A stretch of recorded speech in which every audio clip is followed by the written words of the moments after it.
Great. We have started. Hello, everyone. Welcome back to My Science Journey. If you are new here, we are a platform where we share stories, science stories, and we provide mentorship. It's a mentorship platform, but mostly through relatable storytelling. And on today's session, it's a very special one. Our guest is someone who has reported on science and also shaped how we understand science, especially on the African continent. And her name is Hellen Shikanda. She is a multi-award winning journalist and science communicator with about 6 years of experience, which she'll speak about producing powerful health and science stories for the Nation Media Group here in Kenya. And earlier this year, she became the first journalist from an African-based media house to win the AACR June L. Bidler Award for Cancer Journalism, which I'm sure she'll tell us about, and a very extraordinary milestone. And I won't say much because I might go overboard with the details, which we'll hear from her definitely. But yeah, please join me in welcoming her to my science journey. Welcome, Hellen. I hope you're Thank doing you so much. well. Thank you for joining us. And you told me you're in the field, so thank you so much for sparing the time to join us from the field. You're welcome. Yeah, so maybe just to start off, before we get into the story itself, so you've reported on so many stories, I'm sure, but what is one headline or one story that still stays with you until today? Well, there's so many, but I would even say the story that I'm just from doing right now, but Mm-hmm. one that will stick by me for a long time is a story that I did earlier this year, Mm-hmm. where I was following a cancer patient from Diani to Nairobi to the hospital, sort of like what Gen Z would call a day in the life, but Mm-hmm. now in form of a cancer patient to see what they go through when there's no health facility near them. So we walked with them from Diani. We saw the kind of pain they go through when they go to the dressing room to have their breasts checked, what it takes to do that. And then now when they use public transport, at the time they were using SGR, how are they helped along the journey? When they get to Nairobi, it's cold and cancer doesn't like cold. What do they do when they get to the hospital? They queue, what the doctor says, everything. And it was a really, really tough story because I remember when we were in the SGR, the patient got an attack, and the whole time she had to go in a prostrate posture. And it was really hard for us. We didn't know what to do. There's no doctor in the SGR. So all we could do is to pray because that's what she was asking us to do. She was just telling us, pray for me. And she was in great pain. And we could see it's very hard for cancer patients to travel all the way to come and get help in Nairobi because there's no facility near them. So that's one of the stories that really will take a lot of time to get off my mind, Mm. especially because that lady died, I think 2 months after we did the story. So it was a heavy one and it still is. Yeah, most Yeah. definitely. Yeah, that's very heavy. Yeah, and speaking of, because that's just one story, but I'm sure like there's so many like that we had which have so many heavy themes. And I'm wondering, how did your journey getting into science journalism begin? Like, did you always know that you would be reporting on health, climate, science, rare diseases? How did you get into this journey? Like, what was that moment where you realized, okay, this is what I'm meant to do? Okay. Mm. I wouldn't say that I always wanted to, or I knew that I wanted to be a health, climate, or a science journalist in general because I remember when I was in campus, I used to be a reporter for our press club in school. And I used to be sort of an investigative reporter. When something has happened in the school, I'm the first one to know where it has happened. When people are fighting over boyfriends, I'm the one reporting about that. So I knew I'll be the John Alamo of Kenya or something of the sort. Mm-hmm. When I got into, I'll say a bit of how I got into Nation Media Group. I got into Nation Media Group via a program called the Nation Media Lab, where they take mostly students from university or when you're just about to complete your studies. So I had completed my studies yet to graduate, and there was a call for application. I applied, I got in, and we used to study from the Aga Khan University Graduate School of Media. So when I was there, we used to have access to their library. And one time I took up a book called The Guts. It's written Mm-hmm. by a medical doctor based in Germany called Julia Enders.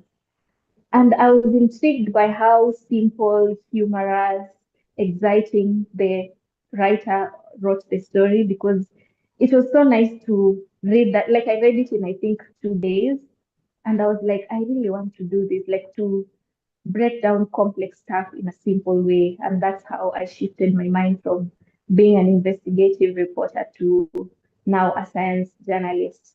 But either way, at the back of my mind, I used to love sciences in high school, like all the way from primary school. So it was a quick shift for me to blend in science because I really loved sciences all from way, way back. But I would say the turning point was after reading that book.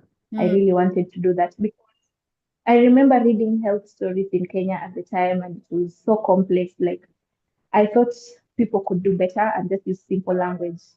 And when that book gave me that opportunity to say I could be the one doing it, so that's how I got into science reporting. Yeah, yeah, very interesting. So you mentioned the Nation Media Lab, which I'm guessing is like an incubator sort of program to get Yes, into the yes. Nation Media Group.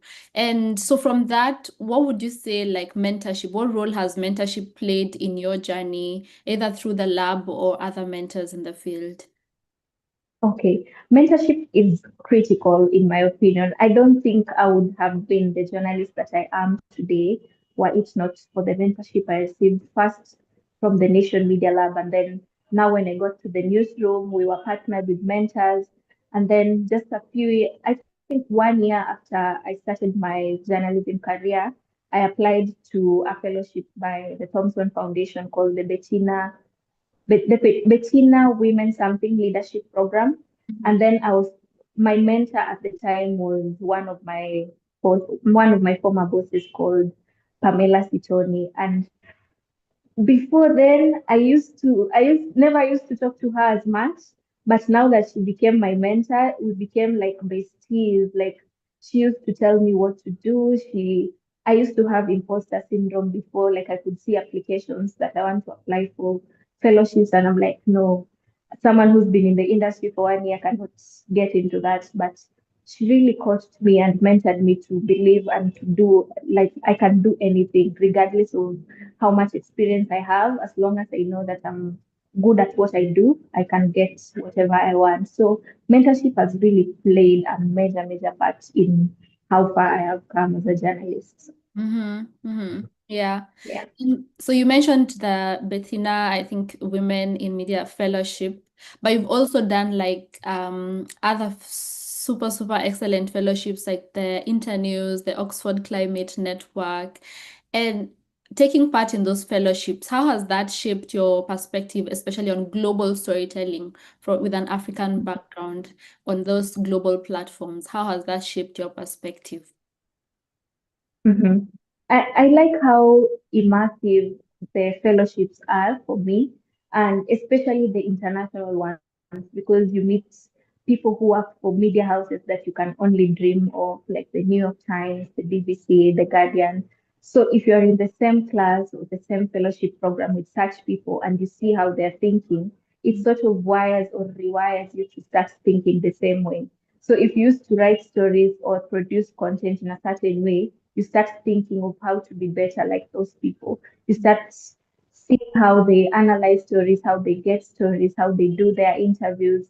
The best kind of ideas come from such people, even from the people that are in the fellowships, like the mentors during the fellowship programs. They sort of coach you in a way that you can't be the same way. That even though I went through the media lab, there's so much like you can learn through fellowship. So they've been really helpful. They've made me think beyond just Kenya. So sometimes if I want to get inspiration of what to do, I don't look at Kenyan writers or Kenyan whatever. I go beyond. because I know how good international media does their work, especially when it comes to science, climate. Because I remember before I joined the Oxford Climate Journalism Network, Mm, it was so hard for me to produce stories on climate because there's a lot of jargon and mm, it's sometimes boring, like really boring. But when I got to the fellowship program, I was like, I can do this. And I started making climate to be a little bit sexy, if I could use that word. So fellowships have really helped me a great deal. yeah, yeah, for sure. Okay, so if in case anyone is joining us at this point, just a reminder, we are joined by Hellen Shikanda, who is a science journalist with the Nation Media Group.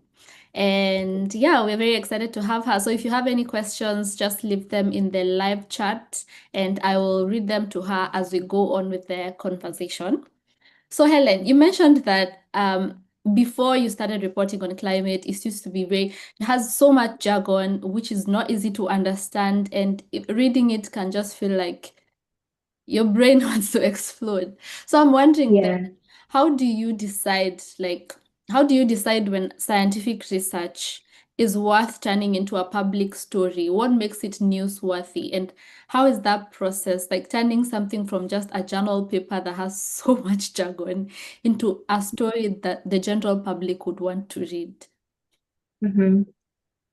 First of all, I use the basic tenets of journalism. Like if you didn't go to a journalism school, but we have we have like basic principles that tell whether a story is newsworthy or not. Mhm, I would say the relatability to the audience that you're speaking to. I'll give an example. Like, let's say Anita is a scientist and they produce a research paper, but the people who have taken part in the study are maybe based in the UK and there's nothing relatable to the Kenyan audience. Yet I know very well my audience that reads my work or watches my stories are Kenyans. So mhm, I wouldn't touch on that because it won't make sense mhm, unless it's something global, let's say a study on HIV, which cuts across all nations. So I would do that because it is relatable to the audience. mhm, And then the simplicity of the journal, because sometimes I could read a I don't want to mention the journals. I could read from journal X and I find it very, very difficult. I'm like, oh my God, this scientist could have done better. And then I find another journal. They've broken it down very well. They've not used so many scientific stuff. It's easier to read that way. And then sometimes just to go beyond taking stories from a journal, I look or search the lead authors or the people who've been mentioned as the authors of the study, try to reach out to them.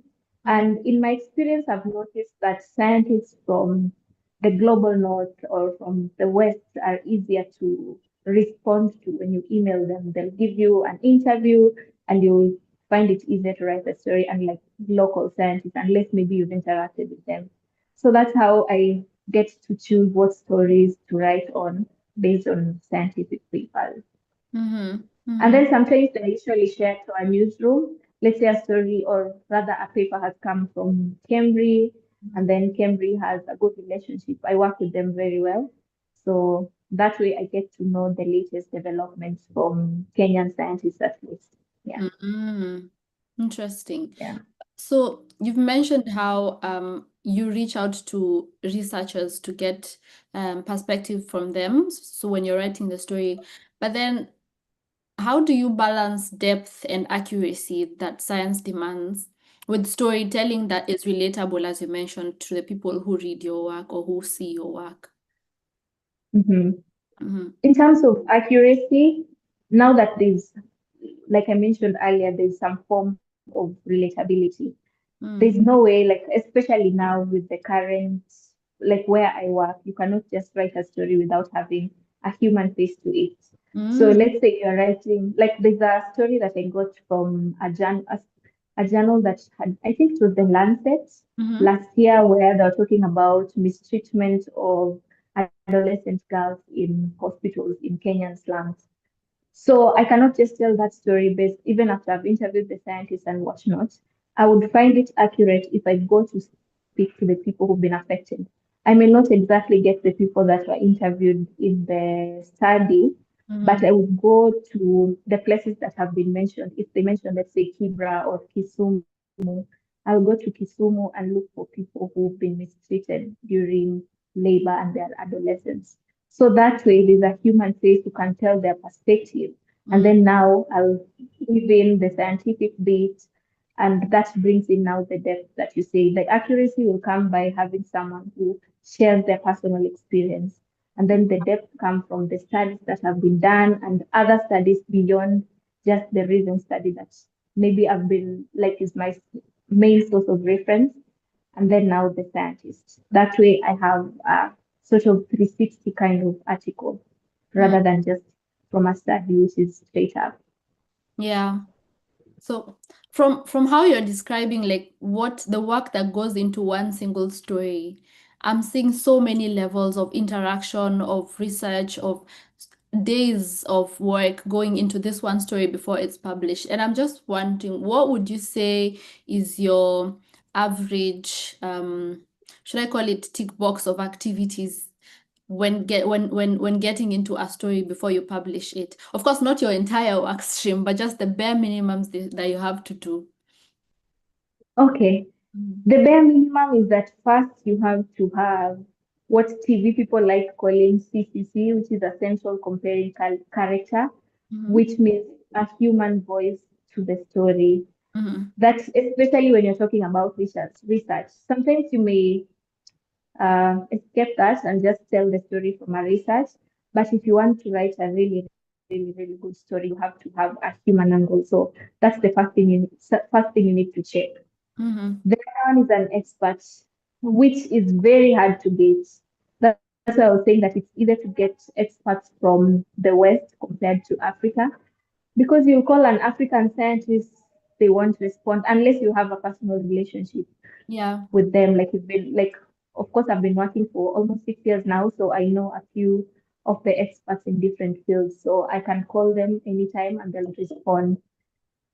So that's one thing that you can't just send a story to an editor and there's no experts. If it's based on a research, you have to reference the research. You have to reference another research that is similar to that research so that it sort of makes sense that it's not just this one research, unless it's the what scientists like calling a breakthrough, like the first of its kind, like maybe the new HIV injection drug that has just been announced. That's pretty simple. You just write it as it is. But if it's something that has been done before, you have to have a human face, an expert who was not involved in the study is also really important. So I'd say for science journalism, those are some of the basics that you need to have when you're writing a story. Yeah. Okay.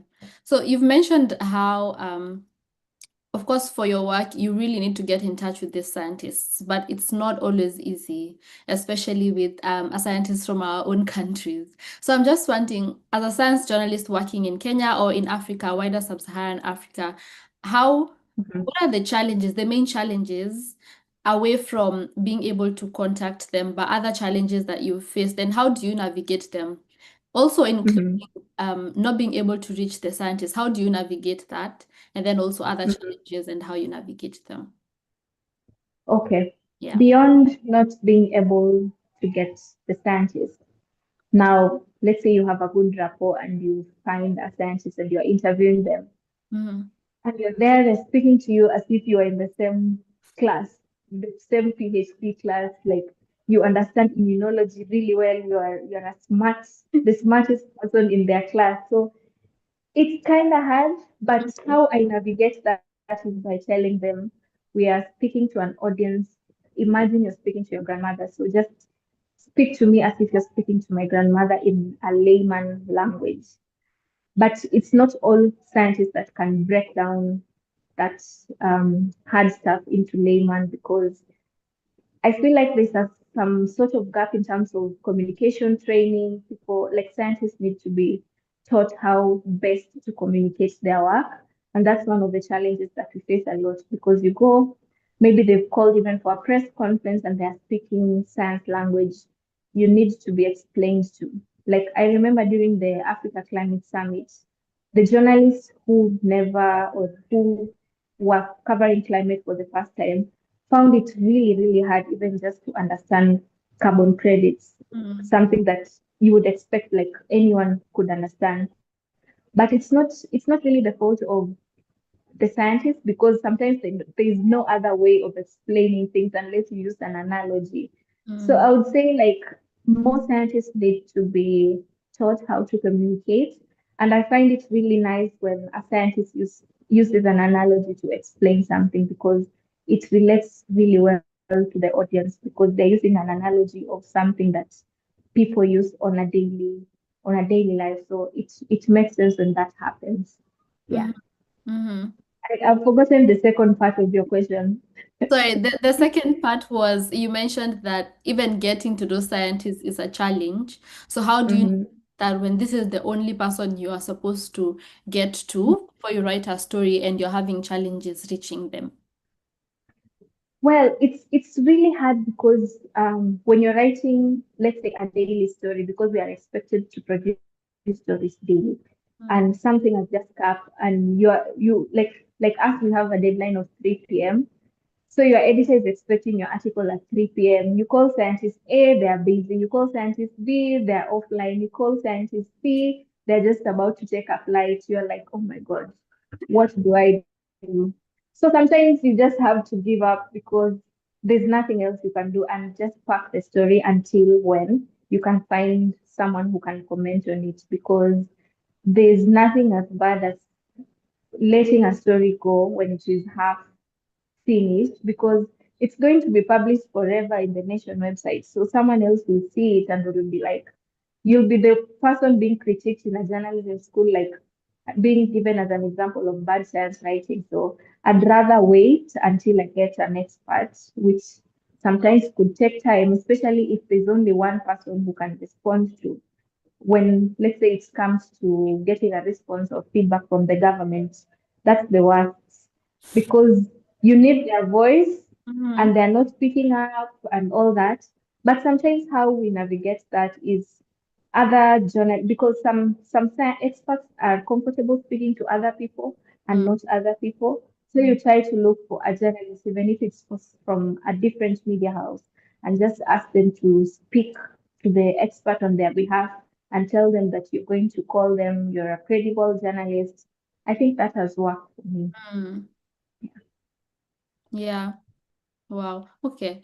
This makes me feel so so bad on behalf of every scientist who's not been as Yeah. cooperative. But hopefully with Mhm. more more and more of these conversations, then we'll have that like people will know the importance of actually being reachable. Because at the end of the day, Yeah, when scientists do this work, we also want it to reach people so that they can because it's new knowledge and you'd want to yeah, disseminate that knowledge.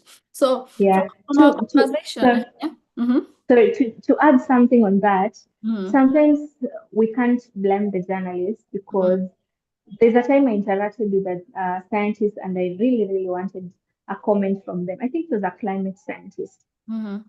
And they were afraid of the media. Like sometimes it's just personality of just being afraid. It's not that you're not comfortable sharing, it's just that you're afraid. And then sometimes us journalists could do like you have an interview with with a scientist and then you go and misinterpret what they said instead, which makes it hard for them to trust you the next time. So if we can do our work very well and remain as credible as they trusted us to share the information and Yeah. not twist anything that they've said to suit what we want to write, then that will bring some sort of good rapport at the end of the day. So we are not blaming scientists. Sometimes it could be us, sometimes it Yeah. could be just phobia. Yeah. Yeah, yeah, I totally agree with you because I know many scientists who fear being either misunderstood or misquoted by the media. And sometimes it's because they've had either they or someone they know has had an experience which was not so pleasant. So, how would you say Mhm. then some of the ways that scientists and journalists can build stronger, more trusting relationships so that we can bridge this gap? Mhm. Yeah. Something that has worked or is working of late is us being in the same room with with scientists. So we have trainings where scientists are, let's say, releasing their latest papers and they try to explain to us. And then we ask questions there, all of us, like journalists from different media houses. We create that rapport that when you're writing a story, nothing wrong is going to come out of it. So Mm, we understand from the point of being taught by the scientists first, and then we ask the questions as layman, as if you're a grandma, you're trying to know what about CRISPR gene editing, what is that? So if mm, you have such forums where scientists and journalists can be trained in one room, then it will go a long way. And then just as journalists, now talking from a big sister in the newsroom to mm, younger sisters in the newsroom, is just not calling scientists when you want information alone. You should be calling them just to find out how they are, what's the latest they're doing, how can they help you, not just calling them when you want to get information from them. Because when you keep calling them every time, you mm, certainly start creating sort of friendship and mm. you're creating a good rapport that could last a lifetime. So when you're in a critical stage and you need a response very fast, they would react because they know you. So that has worked for me. Yeah, wow. That's really good. So I think you've mentioned something really important of sitting in the same rooms because I remember at some year a few years ago I worked on the demographic and health survey in Kenya, and after we finished the analytics and the report writing, there was a day just dedicated to the media where the media comes and then we have that interaction of discussing the report before it's released to the public, just so that also this work can be interpreted for the public in the media outlets. So yeah, I think that's Yeah. a practical thing, actually, a practical thing that people Mhm. can do. And I like Mhm. how you are not placing blame on one party. You're giving advice for both parties. Yeah. Very, very fair, I think. Yeah. Mhm.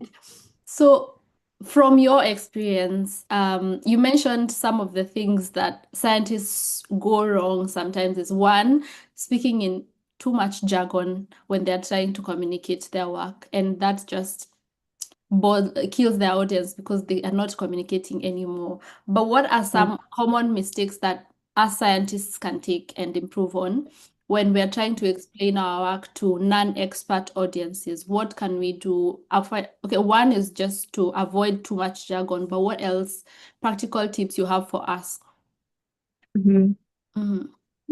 That's a difficult one, but a practical tip, like I mentioned earlier, is using analogies and day-to-day experiences. And if they can share, if let's say it was a study, if they can share with us the locations or the people they interviewed, not necessarily the exact people, but if you interviewed people in Kibra, you can let us know this is where we got the information, and then we will do our work as journalists through community health promoters or people who do social work to get to those people.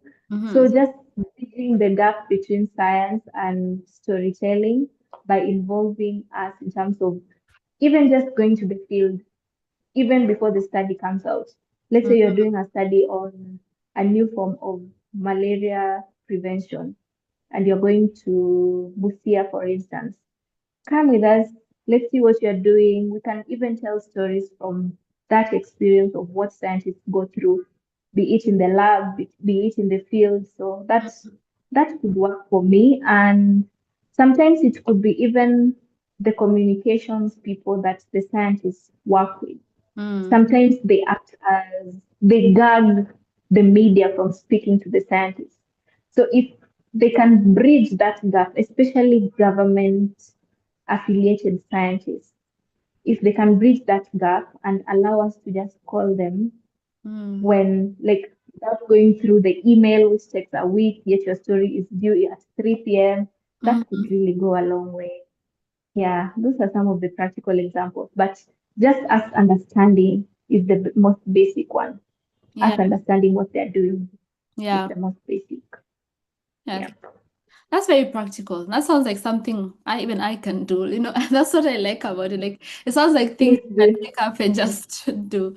So I'm Mhm. just wondering then, you But mentioned, sorry, yeah? sorry. The other one would be what you just said about the demographic health survey, because Mm-hmm. I have covered the demographic health survey before without training and with training. And I saw a huge difference when I had a training before I wrote the story, because the demographic health survey report is really huge Mm-hmm. and you need a few minutes to digest everything that is in there and find the most important. So if they can share with us such information prior and tell us these are the findings that we found to be really important, really shocking, that way as a journalist you know that this is where the story is. Yeah. Yeah. So such trainings like the ones we had from the DHS would really go a long way. Mm. Okay. Yeah. So then, as a follow-up again on what you said earlier, that one of the ways you find stories is like just seeing what has been published, or you see something interesting and then you reach out to the researcher. But how do you think we can do that in the inverse, where a scientist wants to get their work featured in the media? How would you Mhm. advise them to go about that? Okay. I think that's pretty easy because we are always looking for stories. We are always curious everywhere. If you find me on TikTok, I'm not just on TikTok to see people dancing or the latest tea that is happening. I'm literally looking for the next big story. And right now we have a STEM section, for instance, on TikTok where doctors, mathematicians, data scientists are sharing their stuff. So scientists can take advantage not just on TikTok, even on LinkedIn. We are on LinkedIn. They reach out to us, they DM, they say they're working on this thing. Would you be interested to feature us in the newspaper? Not, well, sometimes it's not necessarily about featuring the person as Anita, but the work that Anita is doing. But Yeah. if the person Anita is doing incredible work, we also have a lifestyle section, or like Nation has the woman to woman section where we can interview Anita and get to know how her journey has been as a scientist. Mm-hmm. So about the work, you can just reach out to us. We usually have emails at the end of our stories down there, and we will get back. We'll be very, very happy because you've made our work easier. We will not be on TikTok all day trying to find stories. So yeah, just reach Mm-hmm. out to us anytime. Okay. Okay. That's good. That's good to know. At least that's Yeah. doable. I like that all your advices are practical and doable, because sometimes Yeah. there's this mental gap, I would say, between the media and scientists, and we just feel like we are on two different worlds, but yet we're Mhm. all working towards the same point, which is producing knowledge and disseminating that knowledge to the public. Yeah. Yeah, because scientists do a lot. I understand Kenyan scientists do a lot, but we really don't know where to get them or their information. Sometimes they publish really, really good articles, and unless you meet the scientists and they tell you, by the way, I've just published my work, Mm, you would never know. It will stay in the journal forever and it will just be consumed by scientists. But if this is a study that you went to the field, interviewed real people, and you want these real people to know about the outcome of your findings, the mm, best people to reach out to are journalists, because journalists will be able to break down that which you've written in the scientific jargon in a way that will be palatable to the audience, and they will appreciate your work in a way. And that way, you're also growing as a scientist. So yeah. don't read your stuff just in the journal, share it with us. Yeah, most definitely. Yeah. Thanks. So, I mentioned earlier when I was introducing you that you won an award, and not just winning, but you were the first journalist from an African-based media house to win the ASCR June L. Bidler Award for Cancer Journalism. Congratulations Oh, from thank you. MSJ. Thank And first, what is the award about, and what did that moment mean to you when you won the award? And also, what does it mean for African science journalism broadly? Mhm. Yeah. Okay. Mm. So the award is given by the American Association for Cancer Research. Mhm. I remember I came across it when I was covering COP28 in Dubai, and I had done a story that was I thought was good. And I said, well, let me give it a try. But it was sort of a different kind of application Mm. because you had to write a 1,000 word essay to explain about their word, what it means, what impact you had, and I'd come back to how I got this story. So there was a press release that was sent to the newsroom. That happens all the time, every day. And journalists hate press releases because, especially science journalists, because it's just a press release. Like there's nothing more to that. Like we need to interview real people. That's where the tea is. Yeah. So I got the press release. It was a press release from Aga Khan University Hospital. And Mm. then we're talking about this clinical trial being done for the first time in Kenya, first time in Africa. And I was like, this is interesting. Well, I can just write about the press release as it is, but let me go beyond this press release. What else can I do from it? So I reached out to the comms person that shared the press release and asked them, can you please share with me the first person who will be given this drug that you're trying in Africa for the first time? And was like, okay, that will be difficult, but let me try. So I was patient about it. I told you about patience. Mm-hmm. Patience without the best stories. So I told him to take his time, and he came back with a positive feedback that the hospital has agreed we can interview the patient. Well, the hospital has agreed that is one barrier has been passed, but has the patient agreed to speak to us? So they had to consult the patient, we got the consent, and we interviewed her, rather him. So the patient had a rare, like this clinical trial, it's about a rare gene that they were trying to find a drug for, and it was being tried for the first time in Africa. It had been tried in other parts of the world, just not in Africa. And it's very difficult to find such patients even in Africa. So it took so many trials to find this specific patient. And the patient had tried all forms of treatment. He's a Ugandan. He Mm-hmm. was because he died. He Oh. died, I think, late last year or was it this year? Well, I don't remember, but unfortunately, he died. That's the sad thing about our stories is that you Mm. interview someone, the next minute you hear that they died. Mm. Sorry, I digress. So the patient had traveled to Uganda, to South Africa, to Dubai, to the US to try to get a form of treatment, and then they resorted to come back to Kenya. So when they came back to Kenya, luckily, it was the same time that the clinical trials were being done in the Aga Khan University Hospital Cancer Center, and the comms person like linked me with them. I went, and all I wanted was just to listen to his story. What was he doing when he first found out that he had cancer? And Mm. this is someone who was really prominent in Uganda. And him just sharing that he was just going for a routine checkup. He was actually playing golf. And then after golf, he went for a routine checkup. And then the routine checkup led to something else. And now he has cancer, and they found out that he has a rare type of gene that could be used, like this drug that was being trialed could be treated with um, that drug could treat that cancer that he had. So I was there, I asked the story, I was there when he took the drug the first time, the family surrounded him, just seeing the emotions that go around families trying to get treatment. And I wrote the story in a simple way.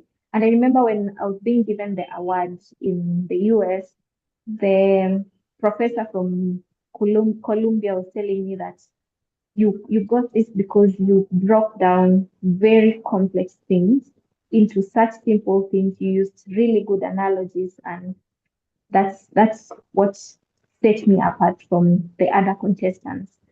And remember, I told you that my inspiration was from a medical doctor who broke down complex stuff into simple. So it's it validated my journey of being a science journalist, and the fact that I was the first from Africa or from an African-based media house. It was really cool because we stayed there for a week. The scientists had the conference, and every time the scientists could pass by, they were like, "You're doing a good job," and I felt validated by a great deal. And the next, I feel like I made other African science journalists know that they can also do it because the person who got the award after me is also from my media house. Oh, And I just told wow. them, just try it. Mm, Yeah, yeah, mm, that's Pauline Ongaji. mm. So I feel like I opened a door that it is possible regardless of where you come from or regardless of the media house. You don't need to be working for the New York Times, the Guardian. You can still do a good story as long as you stick to the basic tenets of journalism and you are simple. Yeah, For sure. Wow. yeah. Congratulations again. Even with you Thank saying you. it now, Thank you. I see like I knew it was a big deal, but with you explaining it, I can see how much more of a big deal it is. Yeah, and I'm so Yeah, glad that it's like you opened the door because the one who came after you for the award as well was also from. So maybe more and more Africans can be in these spaces because we do belong in these spaces. They're not yeah, exclusively for anyone. Yeah, yeah, um so then as we are heading towards the end of our conversation, but not the end yet, yeah, yeah. what do you hope to see more of in science communication from African scientists, like in looking into the future? hmm Looking into the future, I hope there'll be more collaboration between scientists and journalists. Mm, And the fact that I went to a university that did not teach me anything about science journalism, I feel like there's a gap, and that mm, gap can be broken by just maybe scientists trying to take communication courses and teach in schools about science communication, or us who've been there in the newsroom, we've interacted with scientists and we know what um, science communication is so that we can go and teach the university so that the next generation of science communicators, both from scientists and both from the journalists, can be really good communicators. So mm. that I'm not sure if, as a scientist, you had communication courses. If there was, maybe in first year, I'm not sure if you guys had it. It was that there's this one course in first year, first semester that no Yes. one attends classes for. Yes, yes. You see, like it should be a really sorry, important class to attend because at the end of the day, beyond the practicability of science, you need to communicate the science that you're telling and you need to interact with journalists who can help you communicate better. So Mm, it's both ways. As journalists, we need to be taught in schools how to report science and how to interact with scientists and communicate. Scientists as well need to be taught how to communicate from university, not just after, like the mm. trainings that we usually have lately. Yeah. Yeah, that's true. That's true. Yeah. Okay. And then so something more of like an icebreaker sort of, but we already broke the ice. So Yes. this is something that most people do not realize or know about being a science journalist. Like something that is even you didn't know about before you became a science journalist. Well, I didn't know that I was going to read a lot. If you come to my computer at work, I've opened like 1,000 tabs because you need to make a lot of references, you need to do a lot of research. When they say that there's no math in journalism, as a science journalist, you need to somehow be good in math. You need to Mm, love. You need to love anything STEM, and that is something that didn't know before. And you need to read a lot.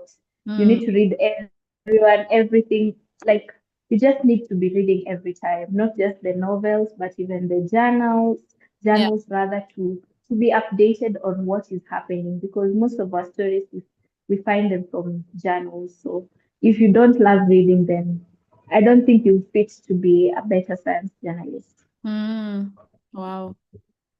Yeah. Seems like a lot. I feel like there's reading and then there's speaking to people. Because as a scientist, at least I just know Yes. if I read, I'm just me and my computer. But then for you, you Yes, and that's it. still have to go talk to people. Yeah. Mm, Yeah. And there's a lot of research that goes into, like, before even you go to talk to a scientist, you can't go there and start looking like you never went to school. You need to know some stuff before you go there. So a lot of research happens in the background before we start speaking to you. so Mm, that when we are speaking to you, we have slight knowledge about what you're going to share with us so that we ask mm, better questions. mm, Yeah. mhm. But thank God for ChatGPT lately. Oh yeah, our best friend, Yeah. everyone's best friend. Yeah. Yes. Yes. Yeah, great. So we're coming to almost to the end of our conversation, but before we finish, I would like to ask you like a more of a reflective question, and that is, Mhm. what is your why? Why do you keep doing this? What keeps you coming back to the stories, to the field work, to the newsroom, despite all these challenges that you've mentioned? What is your why? My why is the impact that my stories have on the people that I speak to. Mm, And I would say the impact goes really a long way. Just to give an example of a story that, or the story that we've been doing recently about, let's say, the Social Health Authority. You mm-hmm, interview someone, they're trying to get medication or they're trying to get treatment, but they're not being given that treatment yet they've paid the annual fee. And you're like, well, the government should do better. And when the government reads that, then they see we really need to change this. Like the cancer patient that I interviewed earlier this year, the one that I told you we traveled all the way from Diani to mm-hmm, Nairobi and then just sharing their journey. It is after that story had gone up, they had reduced the premiums for cancer patients to 400,000 annually. But after the story had gone up, and then they said, when we had NHIF, we used to pay 600, we used to be given 600,000 maximum. But now we've been given 400,000. That's a reduction of 200,000. So after that story went up, the government realized that there was something missing and they increased it a bit to 550,000. So the impact that the stories we tell every day is what pushes me to keep telling the stories. They are really sad stories sometimes, like I feel depressed, but if I remember that I'm not just doing this for me, but from someone somewhere in Lamu or Western Kenya where I come from, I keep telling the story for them, not just for me or for the awards, but for the impact it has on many people who I would never even meet. Yeah. yeah. Wow. That's a very powerful why. That's a why that can keep you going, even with all Yes. the challenges involved, most definitely. Yeah. Wow. Yeah. Thank you so much, Helen. This was very You're lovely. welcome. Yeah. You're welcome. And thank you for your time and for the work that you do, more importantly. Yeah. And please keep doing it. And hopefully, we see a future where scientists and journalists will be besties. We must be besties. Yeah, both in Yeah. and out of the newsroom. Thank you Yes, so much. yes, yes. Yeah, and we have come to the end of our webinar. Thank you for everyone who joined us today. And I hope you learned on a bit more about science communication, how to speak about science from Hellen Shikanda, who I mentioned is a science journalist with the Nation Media Group. And I will see you on our next webinar. Bye. Thank you so much. Thank you, Helen.